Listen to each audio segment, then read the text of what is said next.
नमस्कार, मैं हूं महक शर्मा और इस वक्त आप ये लाइव तस्वीरें देख रहे हैं शक्तिपुरम के वार्ड नंबर 2 के पार्षद बलविंदर सिंह के घर की, जहां पर आप देख सकते हैं तमाम वार्डवासी, आसपास के लोग यहां पर इकट्ठा हो चुके हैं, यहां पर मौजूद हैं। क्योंकि देखिए, बलविंदर सिंह जो कि वार्ड नंबर 2 के पार्षद हैं, उनको 19 जनवरी को रातों रात लगभग 11 साढ़े 11 बजे सीआईए द्वारा और पुलिस टीम द्वारा घर से गिरफ्तार किया जाता है, जिसके बाद 20 जनवरी को वार्डवासी भी और शहरवासी भी करनाल के जिला सचिवालय के डीसी और एसपी ऑफिस के बाहर बैठते हैं, धरना प्रदर्शन करते हैं और उसके बाद उनको 14 दिनों के लिए जुडिशियल कस्टडी में भेज दिया जाता है और उनकी जमानत याचिका भी खारिज कर दी जाती है। लेकिन अभी तक देखिए 22 जनवरी हो चुकी है, अभी तक कोई भी समाधान जो है इस विषय पर नहीं निकल कर आया। उसी को लेकर यहाँ पर वार्डवासी हैं जो एकत्रित हो चुके हैं, इकट्ठा हो चुके हैं, उसी पर यहाँ पर चर्चा करने के लिए बैठे हैं। क्या कुछ इनका कहना है, इन्हीं से जान लेते हैं। जी सर, क्या कुछ कहना चाहेंगे? क्या नाम है आपका?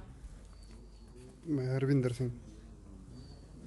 क्या कहना चाहेंगे? मैं तो बाहर से आए हैं। देखिए, अभी चर्चा जो है यहाँ पर की जा रही है इस पूरे के पूरे विषय में और इन्हीं लोगों से जान लेते हैं कि क्या कुछ इनका कहना है। और यहाँ पर मैं आपको बता दूं, बलविंदर सिंह की धर्मपत्नी भी यहाँ पर मौजूद है और यहाँ पर आप देख सकते हैं तमाम वार्डवासी हैं जो यहाँ पर बैठ चुके हैं, उनके घर वाले भी यहाँ पर मौजूद हैं, उनकी धर्मपत्नी भी मौजूद है और साथ में कुछ वार्डवासी भी हैं। उनसे भी जान लेते हैं, आसपास के लोग हैं, कि क्या कुछ उनका कहना है। जी सर, क्या कुछ कहना चाहेंगे? क्या नाम है आपका? मैं तो ये कहना चाहूँगा भी बलविंदर सिंह एक सच्चा और बढ़िया इंसान है।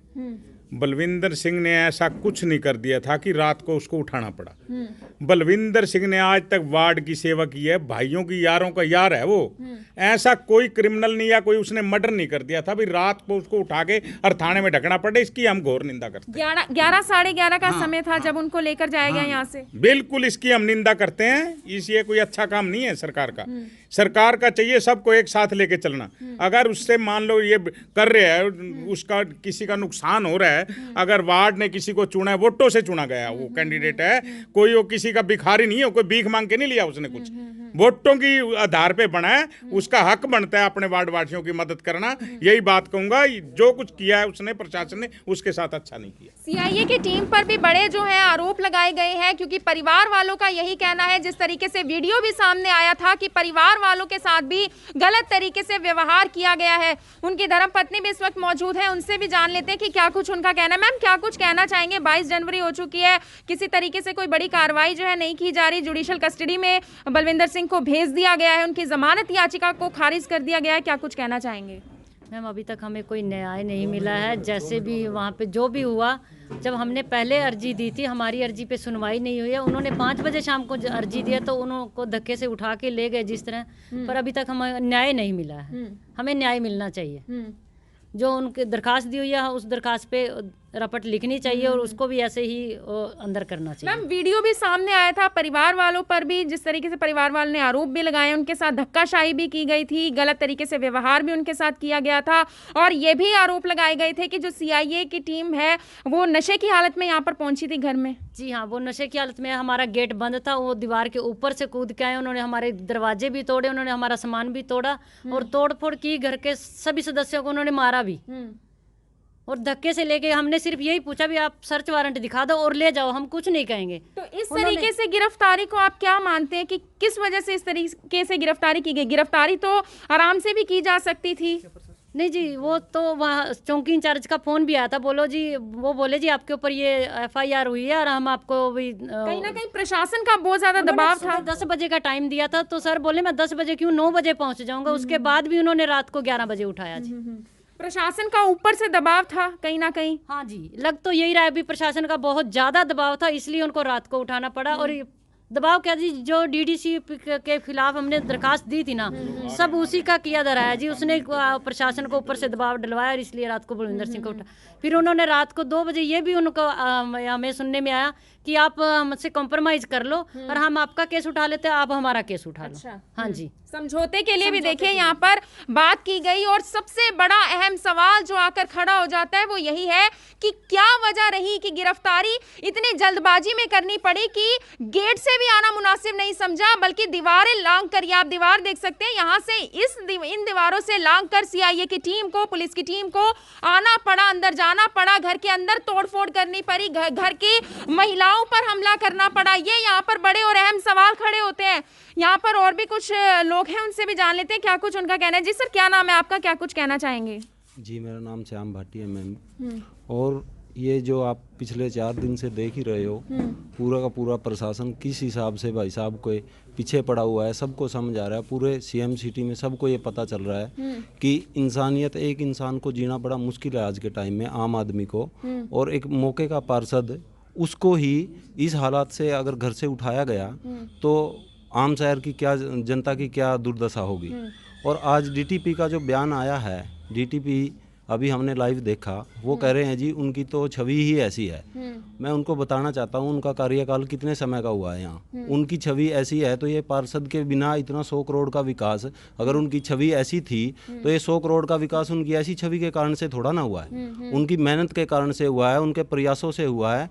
और ये जो डीटीपी आज 10 दिन में सीट पे बैठ के कह रहा है, अभी मैं उसकी स्पीच सुन रहा था, वो बोल रहे हैं कि ये तो पहले हमने कार्रवाई की थी इस कॉलोनी पे और दोबारा से लोगों ने उसमें दोबारा से मकान बनाए तो हमने दोबारा से कार्रवाई करनी पड़ी। तो वो दोबारा कार्रवाई, वो अपने मुंह से ये बात स्वीकार कर रहे हैं वीडियो में। इस पर कार्रवाई क्यों नहीं की जाती? बाद में क्यों ही घर तोड़े जाते हैं, पीला पंजा चलाया जाता है? और बाद में जब यहाँ पर बलविंदर सिंह विरोध करने गए थे तो उन्हीं के ऊपर हमला करवा दिया गया, उन्हीं के ऊपर ईंटें बरसा दी गई। मैम, सबसे मेन बात ये है कि वो अपनी खुद की वीडियो में ये स्वीकार कर रहे हैं कि उसमें सीवरेज गवर्नमेंट की तरफ से डला हुआ है। वो आपने देखा होगा उसमें, जब सीवरेज गवर्नमेंट की, और उसने ये भी चैलेंज किया है कि उस सीवरेज में उस कॉलोनी वासी का किसी का भी कोई कनेक्शन नहीं है। मैं उनको चैलेंज करता हूँ, आए दिखाएं, उसमें सब लोगों के कनेक्शन जुड़े हुए हैं। जब वो कैमरे पे आके इतनी बड़ी बात बोल सकते हैं, हम बोल रहे हैं, वो आए ना मौके पे और देखें वहाँ सबका कनेक्शन जुड़ा हुआ। जब गवर्नमेंट की तरफ से सीवरेज डाला गया तो फिर उसमें वो खुद ही स्वीकार कर रहे हैं,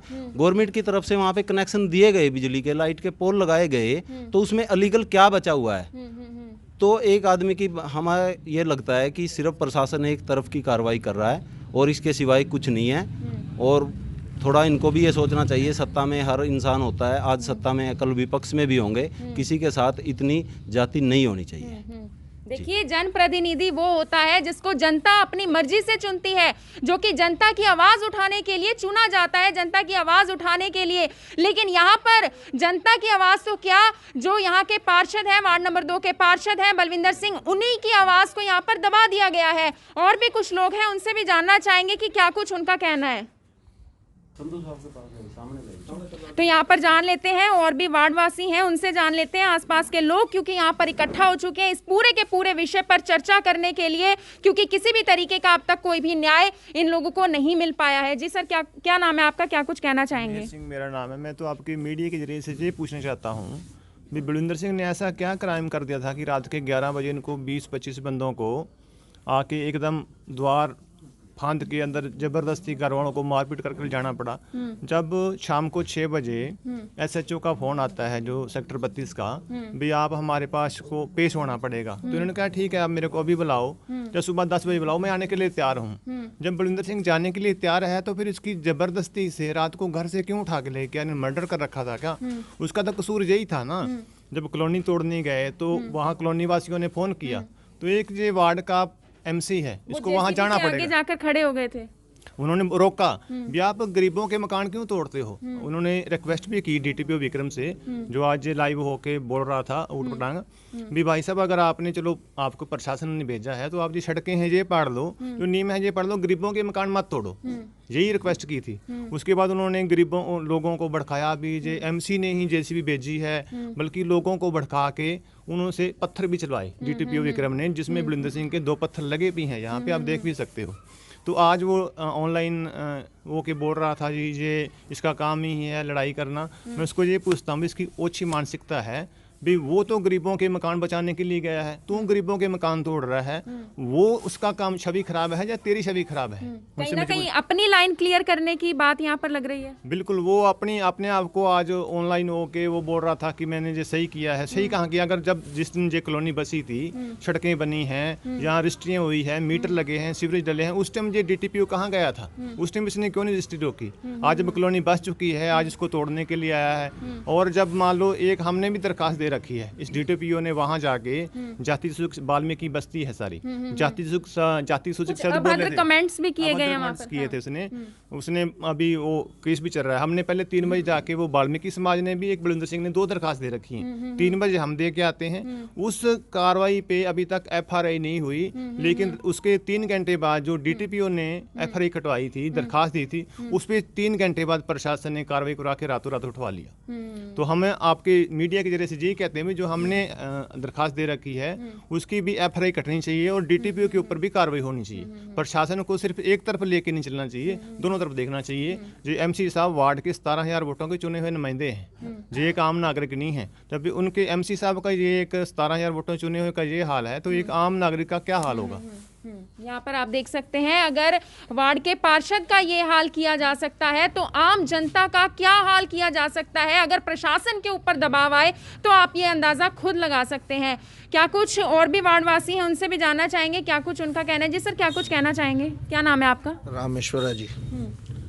हमारे जो MC साहब हैं, ये कोई अब DT साहब को तो ये नहीं पता भाई पहली बार बने कि दूसरी बार। पहले भी बहुत अच्छी वोटों से चुन के गए थे और अब की बार तो घर से बाहर भी नहीं निकले, तब भी इतने भारी बहुमत से जीत के गए। इनका इतना बढ़िया रसूख है और इतने हमदर्द हैं, गरीबों के तो शुरू से ही हमदर्द है जी। इसीलिए वार्डवासी लोग मन से इतना दुख मान रहे कि इतने बड़ी आदमी को ऐसे क्यों किया, किस लिए किया।